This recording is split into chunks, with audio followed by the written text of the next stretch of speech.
و جور را ظاهر کردن و حرم ما احل الله و تحریم کرد اون چیزی را که خدا حلال کرده و احل ما حرم الله و حلال کرد اون چیزی را که خدا حرام کرده بود و القا الی الناس ان یتخذوا من جلود الابلیل دنانیر و بله و مردم را گفتن که بله این فقرهش برای من معناش واضح نیست که به مردم بله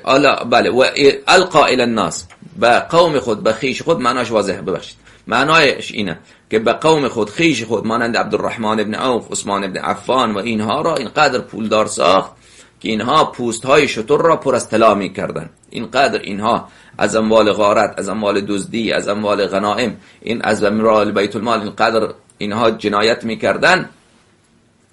که پوست های شتر را پر از چی می کردن؟ پر از طلا و دینار می کردن.